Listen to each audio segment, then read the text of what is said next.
okay, you have to tell us about this, because I guarantee the solid majority of Christians, and even the people I know, have not read the Quran, probably not even a page of it. I'm definitely in that category. What do you think Christians need to know about the Quran that they might not have expected, based on, because we hear so many things about Islam in society today. Obviously, their relationship with the United States is not a good one for a lot of reasons. And so what's something about their faith in particular that you think Christians should know that a lot of them probably don't? Well, that's good. I would say, in the context of what Christians should know about the Quran, if they haven't read it or such, would be it's a very, very different document.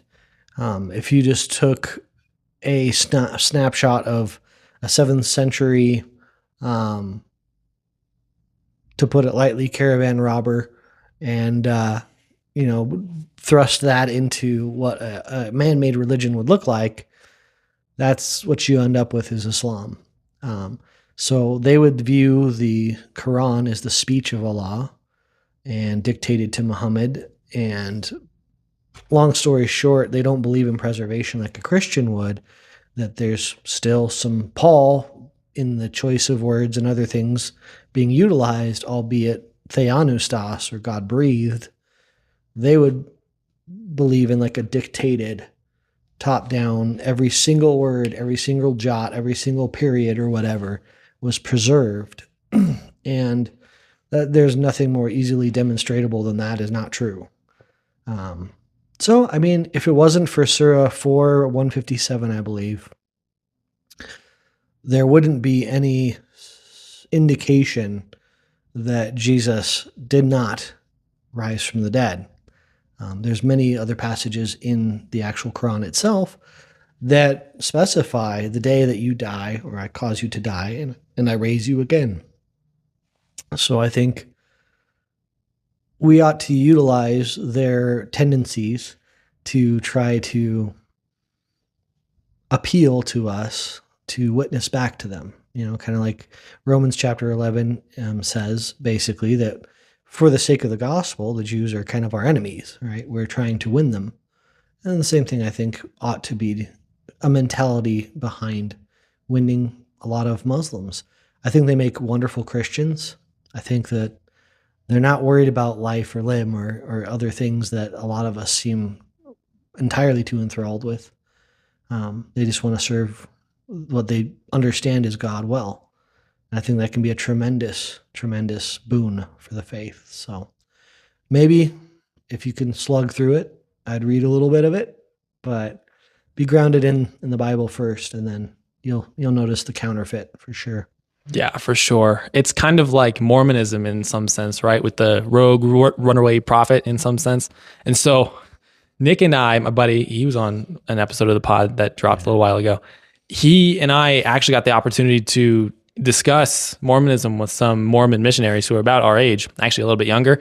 And they recommended that we take a look at the Book of Mormon and just like get a feel for it. We both tried to get through like the first page, and we were like, I can't do this.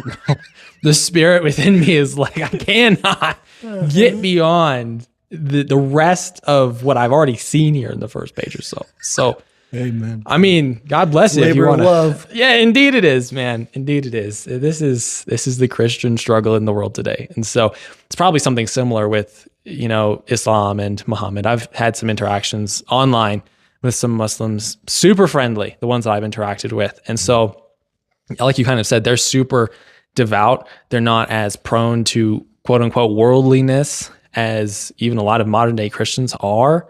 And so in some sense, that's something to respect about them, is their devoutness to what they believe. But at the same time, we don't just respect them, we love them enough to share with them the truth about Jesus Christ, who Jesus Christ actually is, and why the Prophet Muhammad is unfortunately not right about pretty much anything he says doctrinally. Definitely. And so, yeah, it's very interesting stuff, man, interacting with them. For those of us who don't know, I'm in that category, so I'm not just asking for audience, I'm also asking for me. Mm-hmm. What do they think about God's love? Do they view Allah as a loving God?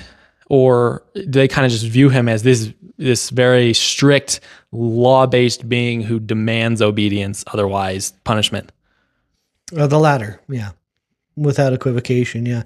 So the closest relationship anything can have to a lesser in 1993 says a slave to master relationship. So very much so within the context of that, it says plenty of things of, well, Allah does not love the what's the word it uses? Not exaggerators. Sorry for the dead air, but it was basically, he doesn't like the extravagant. That's the word I was looking for. Oh, interesting. Okay. So there's different people that it says God doesn't love or does love. He loves those who fear him per se, and that looks a lot different than our fear in understanding of who God is. It's completely different. It's very fatalistic. It's very much so very, very fatalistic, actually. So, and I think that they do not balk at some of the distinctions that come with fatalism. They're all too quick to say that God is somebody or God is a creator who creates both evil and good in an equivocal sense, for sure. So, Really? yeah. Wow. Surah 113, verse 2, I seek refuge from the Lord of daybreak, I believe it is, from the evil that he created. So it's like, yeah, they just come out and say it. They don't blush about it. And wow. It collapses everything, right? So it's a problem because he's mighty overall. And that's what they care about the most. This is demonstrating his might, demonstrating even his wrath, right? We have a healthy place for that in Christian theology, but I think that without, like you said, the love of God, being expounded or even being an attribute like I believe it is in our religion, right? 1 John 4:8 and 18, 16, I think too. Somewhere in there. There's a couple of them, but it says God is love, so he cannot fail to be loving or he's self-contradictory in our view. So yeah, that's also the basis of the sort of bondservant relationship we have with God as well, is that it's not this distant identification. It's God has changed who you are as someone who has faith. And as a result of that, your changed nature and that faith that you have and that changed heart desires to submit to God as a bondservant, which is completely different than that Muslim context for sure. Yeah, and the thing about evil is interesting too, right? I don't remember if I mentioned this on one of the first episodes I've done here with another buddy, but the Odyssey is very fun. I think the Odyssey gets underrated in a lot of Christian circles today. It's just, it's the idea of reconciling a perfectly good God with a reality that has evil and suffering. And to me, something God showed me over the end of 2025 is that this is actually a lot more straightforward than it seems, right? Because you get caught in these discussions of, well, God created everything. There are evil beings that exist, so surely God creates evil. And it's like, well, hold on a second. God created the creatures and the creation. And because of who he is as this totally one-of-one being, you could think of him almost as the sun, right? Like the sun is this bright, beautiful thing out in the sky in our universe. We exist on Earth, and Earth is itself something that's not as bright as the sun, and that's inferior to the sun. And the fact that the sun is shining on the Earth causes a shadow to be cast. The shadow here would be the evil, right? So does the sun create the shadow? Not really, no. It's just the natural result of something completely one-of-one superior shining on something that's inferior to it. And so God didn't have to create evil. Evil is just a natural reality that exists in a natural world. That's just not a one-of-one thing like God is.